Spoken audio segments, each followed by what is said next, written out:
할렐루야. 우리는 지난주에 하늘에 속한 신령한 복에 대해서 같이 묵상했어요. 여러분, 우리가 받은 복은 세상의 복이 아니라 하나님이 주시는 하늘에 속한 신령한 복이다. 바울은 에베소 성도들에게 우리가 받은 복은 세상의 복과 다르다는 것을 분명하게 말해주고 있습니다. 신령한 복이다. 그리고 그 첫 번째가 무엇인가? 우리를 하나님의 자녀 삼아 주셨다라고 하는 거예요. 우리 그 말씀 한번 다시 읽어보면서 기억해 보면 좋을 것 같아요. 에베소서 1장 3절과 5절의 말씀인데요. 같이 한번 우리 읽어보십시다. 시작. 찬송하리로다. 하나님 곧 우리 주 예수 그리스도의 아버지께서 그리스도 안에서 하늘에 속한 모든 신령한 복을 우리에게 주시되, 5절입니다. 그 기쁘신 뜻대로 우리를 예정하사 예수 그리스도로 말미암아 자기의 아들들이 되게 하셨으니, 예수 그리스도로 말미암아 예수님 때문에, 예수님을 통해서 우리가 하나님의 자녀가 되었다는 것, 그것이 우리가 받은 하늘에 속한 신령한 복이다. 성경 그렇게 이야기하고 있습니다. 감사한 말씀 아니겠습니까? 이제 우리가 하나님의 자녀가 되었다는 거예요. 그리고 바울은 그 이후에 이제 오늘 우리가 살펴볼 본문인데, 이 신령한 복에 대해서 계속해서 몇 가지 더해서 말해주고 있는 것입니다. 그 대표적인 것이 하나님이 우리를 자녀 삼아 주셨을 뿐만 아니라 우리의 허물과 죄를 속량 사해 주셨다 말씀하고 계신 거예요. 사실 우리가 받은 복은 굉장히 많습니다. 건강도 하나님이 주신 복이고, 좋은 부모님을 만난 것도 복이고, 좋은 배우자를 만난 것도 복이고, 믿음의 동역자를 만난 것도 복이고, 빛의 교회를 만난 것도 복이고, 우리가 기도할 때마다 응답 받는 것도 하나님이 주신 분명한 복임에 틀림이 없지요. 그런데 그 많은 복들 중에 오늘 바울이 강조해 주는 것이 한 가지가 있는데, 그것이 무엇인가 하면 하나님이 우리 안에 있는 죄, 우리 안에 있는 허물을 용서해 주셨다고 이야기하고 있는 거예요. 그것이 우리가 누리게 되는 두 번째 신령한 복이라고 말씀하고 있는 겁니다. 우리 7절의 말씀 한번 같이 읽어볼까요? 오늘 본문은 이렇게 시작하고 있어요. 시작. 우리는 그리스도 안에서 그의 은혜의 풍성함을 따라 그의 피로 말미암아 속량 곧 죄사함을 받았느니라. 아멘. 예수님의 피로 말미암아 하나님의 자녀가 되었죠. 그리고 두 번째, 예수님의 피로 말미암아 속량 곧 죄사함을 받았다라고 하는 거예요. 하나님께서는요, 자기 아들 독생자 예수 그리스도를 보내주셔서 우리의 허물을 사하시고 우리를 죄에서 구원하셨다라고 하는 거죠. 지난주의 말씀과 연결해서 살펴보게 된다면 그것이 여러분의 정체성이라고 하는 거예요. 우리는 누구인가? 하나님의 자녀라는 겁니다. 그것이 우리의 정체성이에요. 그 두 번째, 우리는 어떤 존재인가 하면 우리가 허물이 많았지만, 우리가 죄 가운데 살았지만 이제 하나님이 우리를 자녀 삼아 주시고 우리의 모든 허물을, 우리의 상처와 우리의 과거의 허물을 다 씻었다는 겁니다. 과거에 우리는 죄의 노예였어요. 어둠의 자식이었죠. 죄가 우리 안에 있어서 우리를 죄짓게 했다라고 하는 거예요. 죄의 열매를 맺었어요. 죄를 먹고 마시는 삶을 살았다라고 하는 거예요. 우리가 아무리 몸부림쳐도 우리 안에는 죄가 우리를 죄로 만들어 갔다는 거죠. 죄를 짓게 했다라고 하는 거예요. 그러나 이제는 예수 그리스도로 말미암아 하나님의 풍성한 은혜로 말미암아 죄로부터 자유하게 된 겁니다. 죄가 우리를 유혹해도 그 죄를 물리칠 수 있게 됐다라고 하는 거예요. 죄가 우리를 주장하지 못하게 되었다고 성경이 이야기하고 있는 건 아니겠습니까? 할렐루야. 이 사실은 우리에게 너무나 귀한 선물인 거예요. 세상에 이런저런 복들이 많이 있을 텐데 그것들과 비교해 본다면 전 이렇게 말하고 싶은 거예요. 하나님이 우리의 죄를 사해 주셨다고 하는 것은 우리에게 주신 정말 값진 복이라고 하는 거예요. 그 무엇과도 비교할 수 없는 정말 값진 복이라고 하는 거죠. 사랑하는 빛의 교회 성도 여러분, 이제 하나님이 우리를 자녀 삼아 주시고 우리 안에는 모든 죄로부터 우리를 자유케 하시고 우리의 허물을 용서해 주셨음을 기억하는 것으로 말미암아 죄에 끌려다니는 인생이 아니라 죄로부터 자유하는 인생, 죄를 먹고 마시는 인생이 아니라 죄를 멀리할 줄 아는 하나님의 자녀가 되시기를 주님의 이름으로 축복합니다. 그러면 이렇게 하나님이 우리의 모든 죄를 속량하시고 죄로부터 자유케 하신 이유가 무엇일까? 이유라고 하는 단어가 적합하지 않다면 하나님이 우리의 모든 죄를 사해 주신 하나님의 계획, 하나님의 뜻이 무엇일까? 오늘 보면 그것 이야기하고 있는 것입니다. 오늘 본문에 잘 나타나 있는 거예요. 죄로 말미암아 죽을 수밖에 없는 우리들을 용서해 주신 그 하나님의 계획은 무엇일까라고 말이에요. 오늘 본문의 말씀을 우리가 같이 한번 살펴보면서 죄로부터 자유케 된 기쁨을 다시 한번 확인하시고 하나님 우리를 용서해 주신 하나님의 계획을 발견하고 누리는 시간이 되시기를 주님의 이름으로 축복합니다. 자, 첫 번째, 하나님이 우리 안에는 모든 허물을 용서해 주시고 우리를 죄로부터 자유케 하신 이유가 무엇일까? 첫 번째는요, 우리가 하나님의 영광과 찬송이 되게 하기 위함이라고 하는 거예요. 다시 한번 분명하게 말씀드리는 것은 하나님 우리를 자녀 삼아 주신 이유는, 하나님 우리에게 신령한 복을 주신 이유는, 하나님이 우리를 허물 죄로부터 자유케 하신 이유는 우리를 하나님의 영광의 찬송이 되게 하기 위함이다, 이렇게 이야기하고 있어요. 12절의 말씀 한번 같이 읽어보겠습니다. 12절입니다. 시작. 이는 우리가 그리스도 안에서 전부터 바라던 그의 영광의 찬송이 되게 하려 하심이라. 영광의 찬송이 되게 하기 위함이다. 하나님은 우리가 어리석은 자, 허무한 데 굴복하는 자, 죄를 먹고 마시는 자로 살아가는 것이 아니라 우리가 하나님의 영광과 찬송이 되기를 원하셨던 거예요. 그 사람의 직업, 그 사람의 학벌, 그 사람의 배경보다 더 중요한 것은 그 사람이 지금 어떠한 사람이냐가 더 중요한 것이죠. 그가 아무리 대단한 배경을 가지고 있다 할지라도 그가 지금 거짓말하고 있으면 그는 그냥 거짓말쟁이인 거예요. 그가 아무리 대단한 사람이라 할지라도 지금 그가 도둑질하고 있으면 그건 도둑놈일 뿐이에요. 남을 비방하고 있다면 그는 비방뿐이에요. 아무것도 안 하고 있다면 정말 그는 아무것도 안 하는 사람일 뿐이라고 하는 거예요. 그렇기 때문에 내가 지금 무엇을 하고 있는가, 내가 지금 어디에 있는가, 내가 지금 어떻게 살아가는 것은 그 사람의 삶을 나타내는 중요한 척도가 되는 것 아니겠습니까? 하나님께서 우리의 죄를 속량하시고 우리를 자녀 삼아 주셔서 우리에게 원하시는 것이 무엇인가 하면 이제 죄에 굴복하지 아니하며 하나님의 영광과 찬송을 찬양하는 영광스러운 삶을 살아가기를 원하시는 겁니다. 이제 너희가 믿음 없는 자처럼 살지 말고 하나님을 모르는 사람처럼 비겁하게 살아가지 말고 하나님의 영광과 찬송의 삶을 살아가고 말씀하고 있는 거예요. 여러분, 어떻게 보면 매우 당연하고 자연스러운 일 아니겠습니까? 여러분, 자기 자녀가 영광스럽게 살아가기를 원하는 거죠. 우리 부모들의 소원은 다 한결같이 무엇이겠어요? 내 자녀가 나보다 잘 되기를 바랍니다. 여러분, 내 자녀가 나보다 못 되기를 바라는 부모 있습니까? 내 자녀가 나만큼 살기를 바라는 부모가 있습니까? 아니죠. 그렇게 생각하지 않아요. 내가 잘 살고 있어도 내 자녀는 나보다 더 거룩했으면 좋겠고요, 내 자녀는 나보다 좀 나았으면 좋겠고, 내 자녀는 나보다 좀 더 잘 살았으면 좋겠는 거죠. 이게 우리 부모들의 마음인 거죠. 하나님이 우리를 바라볼 때 그 마음도 똑같습니다. 하나님은 우리를 바라보면서 하나님의 자녀들이 과거에는 어떠한 삶을 살았는지 모르지만 이제 우리를 자녀 삼아 주었다면, 이제 우리를 하나님의 교회로 불러 모아 주었다면요, 우리가 하나님 앞에 영광스러운 삶을 살기 원하는 거예요. 하나님의 은혜를 깨닫고 그 은혜에 걸맞는 삶을 살아가기를 원하게 되는 것이죠. 할렐루야. 우리 비치교회 성도 여러분들도 정말 하나님의 은혜에 걸맞게 정말 영광스럽게 살아갈 수 있었으면 좋겠습니다. 뿐만 아니라 오늘 말씀은 너무나 중요한 것이 하나님의 영광을 찬송하는 삶을 살아라 말씀하지 않았고, 오늘 보면 자세히 읽어보게 되면 영광의 찬송이 되게 하기 위함이다라고 말하고 있어요. 이는 행동을 넘어서서 그의 존재에 대한 이야기인 거예요. 저는 이 찬송이 되게 하려 함이라, 이 말씀이 너무나 좋고 이 말씀을 묵상해야 되겠다, 그런 생각을 해보게 됩니다. 하나님이 우리에게 원하시는 것은 우리가 이 세상 속에서 어떠한 말을 하고 어떻게 표현하고 무엇을 자랑하고 이것들 다 넘어서서 너의 존재 자체가 하나님의 찬송이 되는 것, 우리의 존재 자체가 하나님의 영광이 되는 것, 이거 하나님이 원하시는 거예요. 그래서 중요한 것은요, 존재가 더 중요한 거예요. 여러분, doing보다 being이 더 중요하다고 우리가 그렇게 이야기하지 않습니까?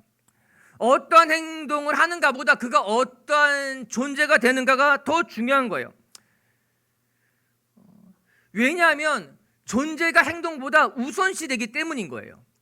우선적인 거예요. 이렇게 말하면 좀 이해하기가 쉬울 것 같아요. 여러분, 존재가 되지 않아도 그와 비슷한 행동은 얼마든지 흉내낼 수 있어요. 할 수 있어요. 우리가 선한 마음이 없어도 착한 일은 한두 번 할 수 있습니다. 우리가 제대로 된 신앙이 없어도 신앙이 있는 것처럼 한두 번 살아갈 수는 있을 수도 있어요.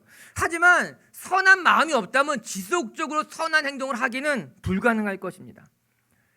그러나 내 안에 선한 마음이 있다면 우리는 계속해서 선한 일들을 자연스럽게 하게 될 것이에요. 우리 안에 선한 마음이 있기 때문에, 우리가 선한 존재가 되었기 때문에, 그렇기 때문에 행동보다 더 중요한 것은 내가 그런 사람이 되는 거예요. 내 안에 선한 마음이 있으면, 선한 사람이 되면 선한 행동을 하게 되는 것 아니겠습니까? 그래서 존재가 행동보다 우선되는 거예요. 우선시 되는 거예요. 이게 하나님께서는 우리에게 우리가 하나님의 영광을 찬송하는 것도 중요하지만 우리 존재 자체가 하나님의 영광과 찬송이 되게 하셨다 말씀하고 있는 거죠. 그렇게 우리를 하나님의 자녀 삼아 주셨다라고 하는 것입니다. 사실 에베소서를 읽어보게 되면 에베소서는 끊임없이 우리의 존재됨을 강조하고 있습니다.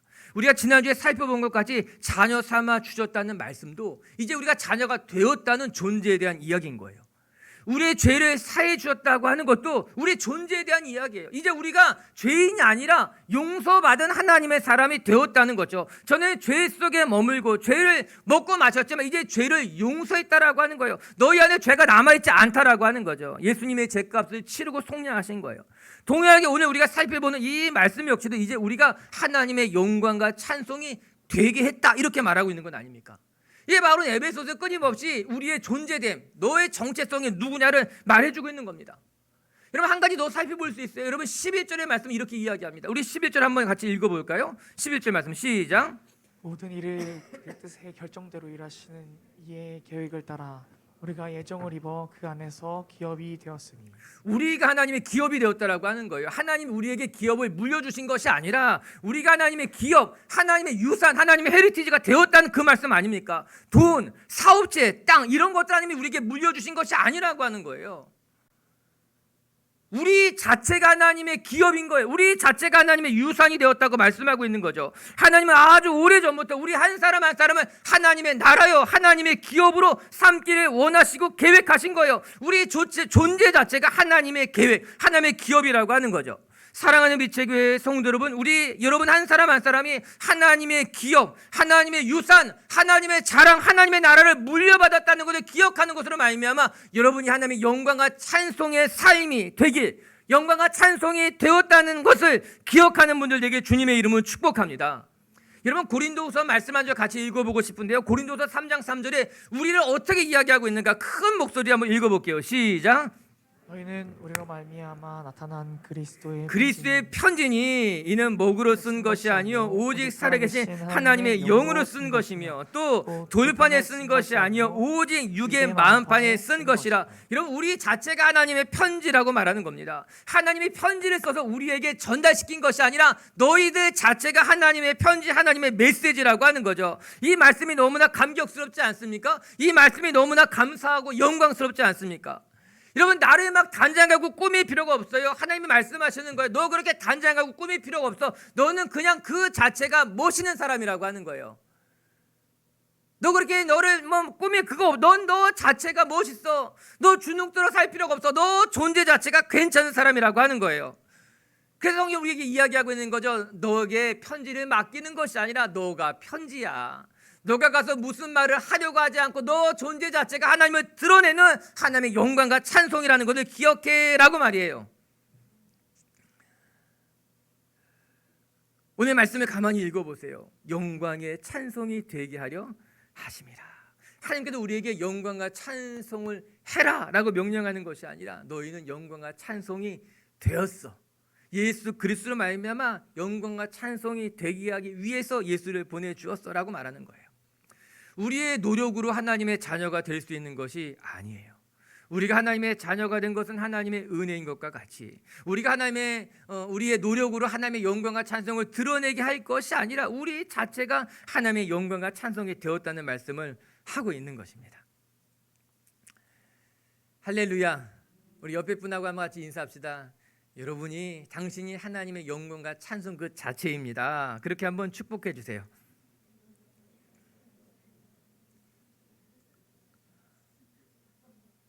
깜짝 놀라야죠. 제가요? 맞아요. 제가 아는 장로님 중에 전도를 참 많이 하신 분이 계셔요. 참 많이 하셨어요. 정말 많이 하셨어요. 그 교회에 정말 많은 분들이. 그래서 어느 날 그 장로님이 전도하신 분과 이야기할 기회가 있었어요. 어떻게 그렇게 전도를 하셨습니까? 궁금한 거죠. 어떻게 그렇게 전도를 했는지 당사자에게 묻기보다 오신 분이 물었어요. 어떻게 그렇게 전도를 하십니까? 장로님이 물어봤는데 그분이 저한테 전도하지 않으셨어요. 그러는 거예요. 전도하지 않았어요? 네, 저한테 전도하지 않았어요. 그냥 제가 나왔어요. 장로님을 보니까는 같이 교회 가고 싶어졌다는 거예요.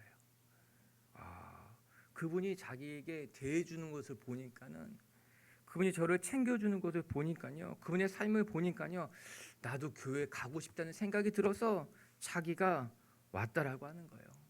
그리고 나를 전도한 사람으로 그 장로님의 이름을 썼다라고 하는 거예요. 그분의 삶이 그런 거였던 거예요. 정말 그분이 교회 가자고 전도하지 않았지만 그분의 삶 자체가 그분이 드러나기 때문에 스스로 교회에 나왔다는 거죠. 이렇게 말하니까 여러분에게 전도하지 말아라 그렇게 들릴까 봐서 조심스러운 면도 있어요. 우리 목사님 말씀에 그냥 전도하지 말고 그냥 이렇게 그 말이 아니라 우리의 삶 자체가 하나님의 영광에 드러나는 존재가 된다라고 하는 거죠. 우리의 삶 자체가 하나님의 영광을 드러내는 삶이 되는 거죠. 굳이 나랑 같이 교회 가자고 말하지 않아도, 굳이 예수님 믿으라고 말하지 않아도 그 사람의 존재 자체가 하나님을 증거하는 거죠. 그 사람을 보면 하나님이 살아계시다는 것을 부인할 수 없는 거죠. 그 사람을 보면 그 사람이 다니는 교회 나도 같이 가서 같이 예배하고 싶은 마음이 들게 되는 것 아니겠습니까?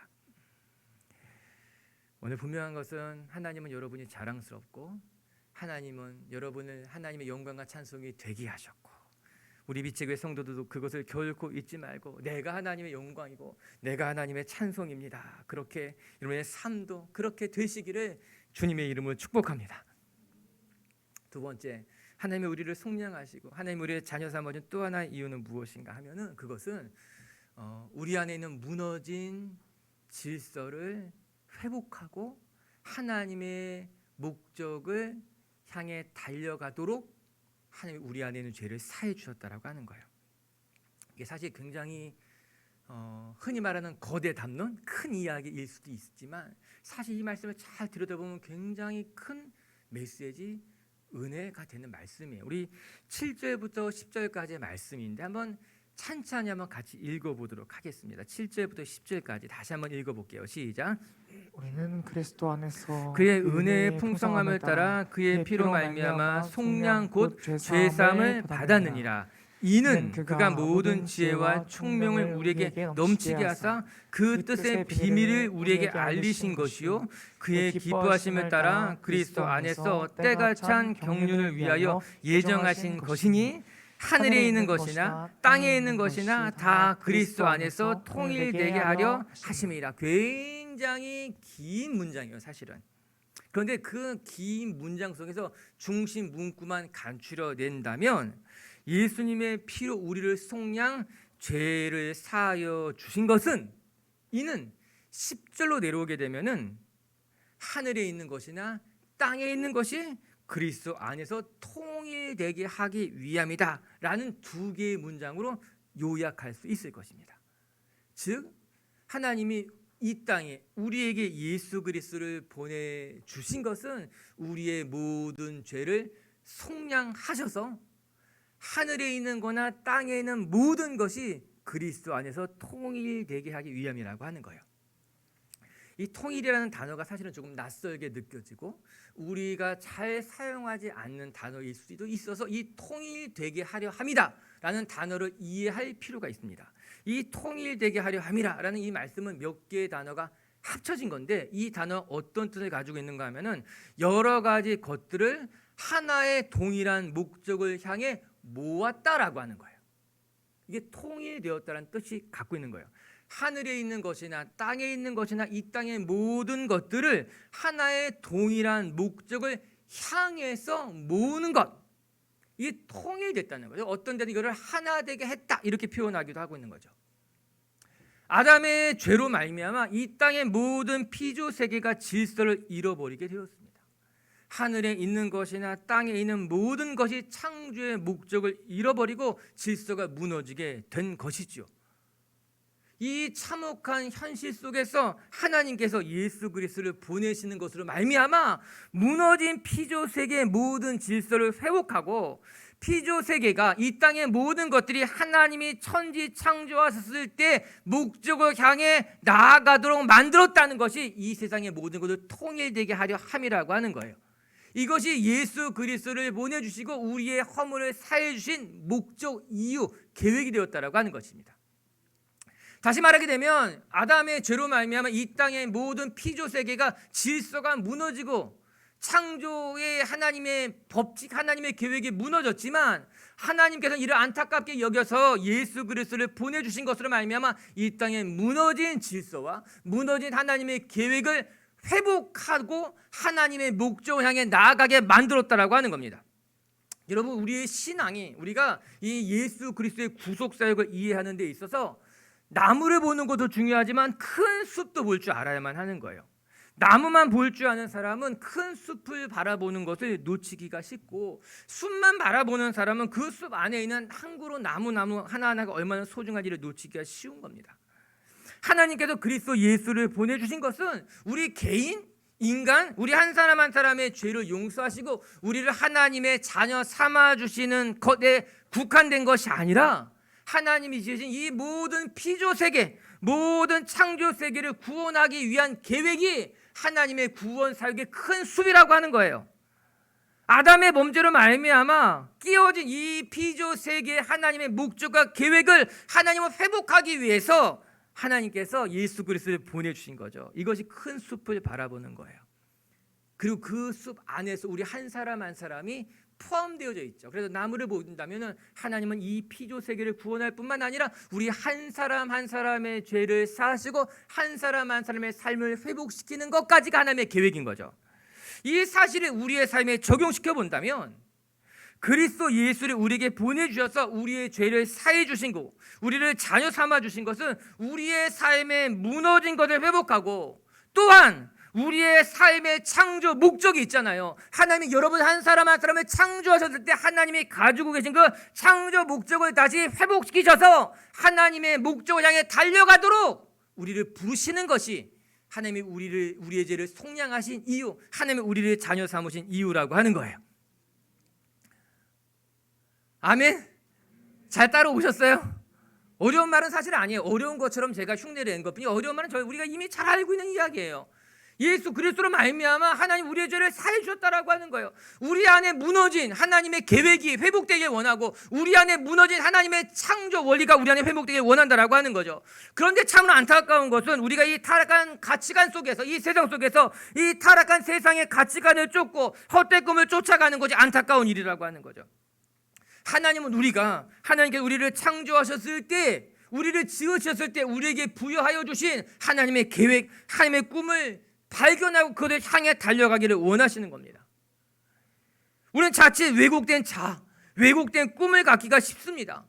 이 타락한 세상 속에서 살다 보니까는 내가 누구인지 잃어버리는 거예요. 내가 이 땅에서 무슨 삶을 살아가야 될지를 깨닫지 못하게 되고, 헛된 꿈과 헛된 가치관을 향해 달려가다가 실패하고 상처받고 상처를 주고 방황하게 되는 것이 얼마나 많습니까? 그런 세상 속에서 하나님께서 예수 그리스도를 보내주신 것으로 말미암아 우리의 모든 죄를 속량하셔서 우리 안에 있는 무너진 창조 질서를 회복하고, 우리 안에 하나님께서 원래부터 가지고 계신 하나님의 계획을 발견하고 그 하나님의 계획을 향해 달려가게 하시는 것이 하나님의 계획이고 하나님의 원하셨던 마음이라고 하는 거예요. 오늘 보면은 그걸 우리에게 가르쳐주고 있는 거예요. 그래서 예수로 우리의 죄를 사하시고 우리의 삶을 회복시켜서 우리가 창조되었을 때 하나님의 목적대로 달려나가게 만드셨다라고 하는 거죠. 여기서 한 걸음 더 나가서 우리 개인뿐만 아니라 이 땅의 모든 피조물들이, 이 하늘에 있는 거나 땅에 있는 그 모든 것이 하나님이 원래 창조하던 그 창조의 목적대로 회복되기를 원하신 것이 하나님의 계획이라고 하는 거예요. 생각할수록 놀랍고, 생각할수록 감격스럽고, 생각할수록 이 모든 것이 하나님의 큰 은혜 속에 있다라고 하는 거죠. 할렐루야. 이 위대한 구원의 역사, 구원의 사역, 이 넓고 큰 하나님 구원의 스펙트럼을 우리 빛의 교회 성도들이 깨닫고 누리시고, 그 속에서 여러분의 삶이 회복이 되고 여러분의 삶에 하나님이 가지고 계신 그 오리지널 디자인, 하나님이 가지고 계신 그 계획 속에 살아가는 분들 되기를 주의 이름으로 축복합니다. 그리고 이제 이 일을 위해서 하나님께서 우리에게 지혜와 명철을 부어주신다는 거예요. 오늘 8절은 그것을 말하고 있는 거죠.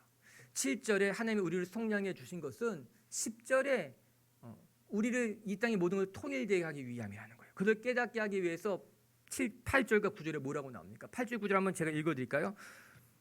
이는 그가 모든 지혜와 총명 우리에게 넘치게 하사 그의 뜻의 비밀을 알게 하신 것이라고 하는 거예요. 그것은 이미 하나님이 예정하신 것이다 이야기하고 있는 거죠. 그럼 8절의 지혜와 총명을 넘치도록 주시다. 밑줄 그세요. 이 사실도 우리가 하나님께 받은 엄청난 축복임에 틀림이 없습니다. 하나님께서는요 자기 백성들에게 지혜와 명철을 넘치도록 부어주시는 분이에요. 이 무너진 세상 속에서 하나님의 백성들이 하나님의 뜻을 발견할 수 있도록 하나님의 뜻대로 살아갈 수 있도록 하나님 우리를 방관하시는 것이 아니라 내버려 두는 것이 아니라 하나님의 자녀들에게 지혜와 명철을 무한하게 부어주신다라고 하는 거죠. 그러면 지혜가 없으면 무지하게 행하게 됩니다. 지혜가 없으면요 어리석게 살게 됩니다. 지혜가 없으면 상처를 주게 됩니다. 상처를 받게 되는 것입니다. 정말 살아가면 살아갈수록 지혜가 필요하다 이런 생각을 자꾸 하게 돼요. 세상을 사는 지혜가 필요하겠구나. 여러 사람들 속에서 관계를 맺으면서 어떻게 잘 말하는 지혜가 필요하겠구나. 내 안에 있는 하나님의 계획을 발견하기 위해서는 하나님이 주시는 지혜가 필요하겠구나. 이런 생각을 정말 할 때가 참 많아요. 하나님 내게 지혜를 주십시오. 여러분 야고보서 1장 5절에는요 참 귀한 말씀이 나오는데요. 제가 좋아하는 말씀이에요. 한번 같이 읽어볼까요? 큰 목소리로 시작. 너희 중에 누구든지 지혜가 부족하거든 모든 사람에게 후히 주시고 꾸짖지 아니하시는 하나님께 구하라. 그리하면 주시리라. 주시리라. 제가 다시 읽어드릴까요? 너희 중에 누구든지 지혜가 부족하거든 모든 사람에게 후히 주시고 꾸짖지 아니하시는 하나님께 구하라. 그리하면 주시리라. 아멘. 정말 우리가 지혜가 부족하거든요. 정말 지혜 있게 살고 싶거든요. 그러면 하나님 앞에 구하라라고 하는 거예요. 너 생각대로 살지 말고 지혜 있는 척 어리석하게 살지 말고 하나님 앞에 무릎을 꿇고 나는 무지한 사람이고 나는 지혜가 필요한 사람이니까 하나님 앞에 구하면 하나님은 우리 꾸짖지 않는다는 거예요. 무지하다고 왜 그렇게 모르니? 너는 가르쳐도 모르는구나. 우리 꾸짖지 아니하시고 하나님은 우리에게 지혜를 후하게 주시는 분이 우리 하나님이라고 하는 거예요. 감사하죠. 너무너무 감사하죠. 지혜가 없는 사람은 어떤 사람이에요? 구하지 않은 사람이에요. 지혜가 없는 사람은 구하지 않은 것뿐이에요. 하나님은 지혜를 구하는 모든 사람에게 후히 주시는 분이라 약속하셨기 때문에 여러분 어려운 일을 만나면요 하나님의 지혜를 구하세요. 어려운 사람을 만날 때는요 먼저 하나님의 지혜를 구하세요.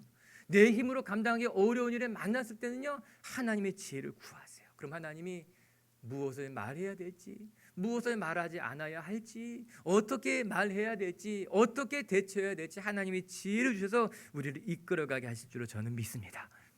오늘 구절에는 비밀이라 그렇게 이야기하잖아요. 여러분 비밀은 무엇이에요? 남이 알지 못하도록 감추어 놓은 것이 비밀입니다. 아무에게나 말하고 싶지 않아서 아무에게나 알려주고 싶지 않아서 숨겨둔 것이 비밀이에요. 그런데 이 비밀을 우리는 누구에게 말해줍니까? 특별한 사람에게는 말해줍니다. 뭐라 그러면서 말해줍니까? 아무에게도 말하지 마라. 내가 너에게만 알려줄게. 왜? 넌 나에게 특별한 사람이니까 내가 너에게만 얘기할게. 특별한 사람에게 알려주는 거예요. 소중한 사람에게는 정말 중요한 것도 내가 같이 공유할게. 이거 알면 시험 잘 봐. 이거 알면 좋은 거야. 근데 하나님 뭐라고 말씀하십니까? 하나님이 우리의 죄를 속량하신 이유가 우리에게 비밀을 알게 하기 위해서. 그 비밀은 무엇이겠어요? 하늘에 있는 것이나 땅에 있는 그 모든 것을 통일하게 하려는 하나님의 계획이잖아요. 여러분 한 사람 한 사람에게 가지고 계신 하나님의 계획이잖아요. 그 계획을 알게 하기 위해서 하나님 우리에게 지혜와 명철을 한량없이 부어주신다고 말씀하고 계신 거예요. 할렐루야. 여러분의 삶을 축복하고 싶습니다. 하나님께서 여러분 안에 가지고 계신 그 모든 계획들 하나님이 여러분의 삶을 통해 이루고자 하는 그 모든 것들이 어느 것 하나 정말 이렇게 사라지지 않고 다 열매 맺을 수 있도록 그것을 다 누릴 수 있도록 그렇게 하나님의 지혜와 명철이 여러분 가운데 부어지시게 되기를 주님의 이름으로 축복합니다. 할렐루야. 세 번째 끝으로 한 가지 더 같이 살펴보고 싶은 것은요, 오늘 말씀 묵상하면서 하나님이 우리의 죄를 속량해 주셨다는 것이 하나님이 우리에게 주신 하늘에 속한 신령한 복이라고 하는 거예요. 하나님이 우리의 죄를 왜 속량하셨을까? 속량하셨을 때 하나님의 목적이 무엇일까? 첫 번째는요, 우리가 하나님의 영광과 찬송이 되게 하도록. 그래서 우리 빛의교회 식구들은요, 하나님의 영광과 찬송이에요. 존재 자체가. 두 번째는요, 하나님이 우리에게 그런 은혜 베푸신 것은요, 우리의 삶을 다시 회복시키셔서 하나님의 목적을 향해 달려나가는 삶으로 살아가게 만드시기 위함이라고 하는 거예요. 더 넓게 본다면 우리 개인의 삶뿐만 아니라 이 땅의 모든 피조 세계가 다 회복되고 하나님께서 창조하신 그 원래 모습을 회복하게 하시는 것이 하나님이 가지고 계신 계획이라고 하는 거예요. 그리고 세 번째, 하나님이 우리의 허물을 용서해 주신 것은 하나님께서 우리 성령 우리를 인치시는 것으로 말미암아 확인시켜 주신다라고 하는 겁니다. 우리가 정말 하나님의 자녀가 된 것, 우리가 하나님의 용서를 받은 것, 우리가 하나님의 영광과 찬송이 된 것을 하나님께서 성령을 보내주셔서 우리에게 인쳐 주신다, 개런티해 주신다, 확증해 주신다라고 하는 거예요. 우리 13절의 말씀을 한번 같이 읽어볼게요. 13절 14절의 말씀 시작. 그 안에서 너희도 진리의 말씀 곧 너희의 구원의 복음을 듣고 그 안에서 또한 믿어 약속의 성령으로 인치심을 받았으니 이는 우리 기업의 보증이 되사 그 얻으신 것을 속량하시고 그의 영광을 찬송하게 하려 하심이라. 그래요. 13절의 말씀을 보게 되면은 하나님의 말씀으로 말미암아 복음으로 말미암아 그리고 성령으로 말미암아 하나님이 우리를 인쳐 주셨다라고 하는 거예요. 인쳤다라고 하는 말은 무슨 뜻인가면요, 도장을 꽉 찍었다라고 하는 거예요. 도장을 인쳤다. 도장을 꽉 찍어서 확정했다라고 하는 것입니다. 이번 여행을 하면서 이제 계속 낯선 곳에 가서 잘 되지 않은 말로 이제 이야기를 해야 되니까는 제가 가장 많이 했던 단어가 무엇인가 하면은 컨펌된 거냐고요. 이 예약이 확실하냐 계속 물어봐야만 했어. 계속 뭐 이 비행기 티켓이 확실하냐, 호텔 예약이 확실하냐, 이거 티켓 구한 확실 계속 끊임없이 확인해야지만, 말이 안 통하니까 두세 번 확인해야지만 제가 안심할 수 있고 또 컨펌이 되면 틀림없이 저를 받아주게 되더라고요. 확인하는 작업이 필요한 것이죠. 그리고 확인되면, 컨펌되면 뭐 의심할 것이 없는 거예요. 두려울 것이 없는 거예요. 오늘 말씀의 성경이 우리에게 이렇게 격려해 주고 있는 것이죠. 하나님께 우리에게 성령을 보내주시는 것으로 말미암아 우리를 이렇게 인쳐 주셨다, 컨펌했다라고 하는 거예요. 하나님이 개런티했다라고 하는 거예요. 도장을 꽉 찍어가지고 내가 정말 하나님의 자녀가 된 것을, 내가 정말 너 안에 있는 모든 죄를 용서해 주신 것을, 하나님이 너를 하나님의 영광과 찬송이 되게 하는 것을 하나님이 성령님을 통해서 인쳐 주셨다, 그렇게 확증해 주셨다. 이건 의심할 필요가 없이 넌 하나님의 자녀가 되었음을 기억해라, 그 이야기 하고 있는 거예요. 여러분, 우리가 믿음을 갖고 살아가면서도요, 우리 안에 의심이 일어나게 되면요, 믿음이 역사하기가 힘이 듭니다. 우리가 기도하면서도요, 우리 마음 가운데 정말 응답 받을 수 있을까? 정말 될까? 이 의심이 일어나게 되면요, 기도하면서도 걱정하고요, 기도하면서도 불안하게 되는 거예요. 그래서 기도할 때 중요한 것은 믿음의 확신, 정말 분명하다라고 하는 것이 내 안에 있는 것이 중요한 거예요. 오늘 이 13절의 말씀은 메시지 성경을 통해 보게 되면요, 이렇게 번역하고 있어요. 메시지 성경 한번 같이 읽어볼까요? 1장 13절 말씀 시작. 그리스도 안에서 여러분은 진리, 여러분의 구원에 관한 이 메시지를 듣고 믿어 구원을 확신하게 되었습니다. 그것은 성령님께서 서명하시고 보증하여 전해주신 구원입니다. 이렇게 나와요. 이제 여러분이 이 말씀에 따라서 여러분이 받았던 구원을 여러분이 확신하게 되었습니다. 이는 성령님이 여러분 마음 가운데 주신, 성령님이 인쳐주신 하나님의 선물입니다. 이야기하고 있는 거예요. 사랑하는 빛의교회 성도 여러분, 여러분 하나님이 인치신, 하나님이 성령님을 통해서 이렇게 확증해 주신 하나님의 자녀임을 기억하면서 때로는 의심이 들 것 같고 또 때로는 내 마음이 불안한 마음이 들 때마다 믿음을 넘어 확신으로 나아가는 하나님의 자녀들 되시기를 주님의 이름으로 축복합니다. 자, 따라해볼까? 나는 분명한 하나님의 자녀입니다. 나는 나의 모든 죄는 분명히 용서받았습니다. 나는 하나님의 영광과 찬송이 된 것이 분명합니다. 중요한 것은 분명합니다가 그렇게 말하는 게 아니라 분명합니다. 분명합니다.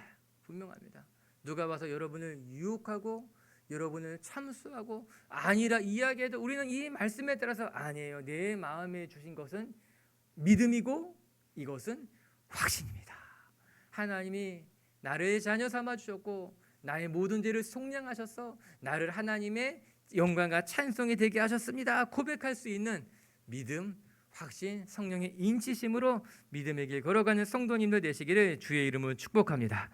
말씀을 정리합시다. 오늘 7절의 말씀은 이렇게 시작하고 있어요. 우리는 그리스도 안에서 그의 은혜의 풍성함을 따라 이렇게 이야기하고 있어요. 하나님께서 우리에게 은혜를 베풀어 주셨는데 그 은혜가 어떠한가? 풍성하다라고 하는 거예요. 하나님이요 우리에게 조금 적당히 베풀어 주시는 것이 아니라 은혜를 풍성하게 베풀어 주셨어요. 차고 넘치게 베풀어 주시는 것으로 말미암아 우리가 하나님의 자녀로 하나님의 은혜, 영광, 찬송의 삶을 살아가도록 하나님이 우리를 도우셨다라고 하는 것입니다. 우리 비치교회 성도 여러분, 우리는 내 힘으로 살아가는 사람들이 아니에요. 은혜로 살아가는 사람들, 그 은혜는 하나님이 넉넉하게 풍성하게 부으실 줄로 저는 믿습니다. 오늘도 하나님께서 우리의 허물을 용서하셨다는 것을 기억하고 그 은혜를 누리는 성도님들 되시기를 주님의 이름으로 축복합니다. 자, 첫 번째, 하나님이 우리를 용서하시고 자녀 삼아 주신 것은 우리가 하나님의 영광과 찬송이 되게 하기 위함이라고 하는 거예요. 그 말을 뒤집어 말하면 예수 그리스도를 우리에게 보내주신 것으로 말미암아 이제 우리는 하나님의 영광과 찬송이 되었다라고 하는 거예요. 영광과 찬송이 되었다. 우리 비치교회 성도 여러분, 우리 비치교회 식구들이 여러분이 하나님의 영광이요 하나님의 찬송임을 기억하시고 여러분이 있는 곳에서 어디서든지 그 영광과 찬송을 바라시는 성도님들 되시기를 주님의 이름으로 축복합니다. 두 번째, 또 하나님이 우리를 용서하시고 속량하신 이유는 우리의 삶에 묻어진 질서와 목적을 다시 회복시켜 하나님의 영광을 향해 하나 되게 나가는 자녀가 되게 하기 위함이라고 하는 거예요. 이게 거대한 말씀 같지만 거대한 말씀이에요. 그러나 이것도 내 자신에게도 동일하게 적용시킬 수 있는 거예요. 여러분 축복합니다. 여러분 삶에 우리의 허물과 죄로 말미암아 무너진 하나님의 질서와 하나님의 계획이 회복되고 그 하나님의 계획을 발견해서 하나님의 영광, 하나님의 계획 따라 만들어가고 사라져가는 성도님들 되시기를 주의 이름으로 축복합니다. 그리고 세 번째, 성령님이 오늘도 우리의 마음에 평안함을 주실 거예요. 성령님이 오늘도 우리의 마음에 이인을 지어서 확증하실 거예요. 그 믿음의 확신으로 맡겨진 삶 잘 살아가는 성도님들 되시기를 주님의 이름으로 축복합니다.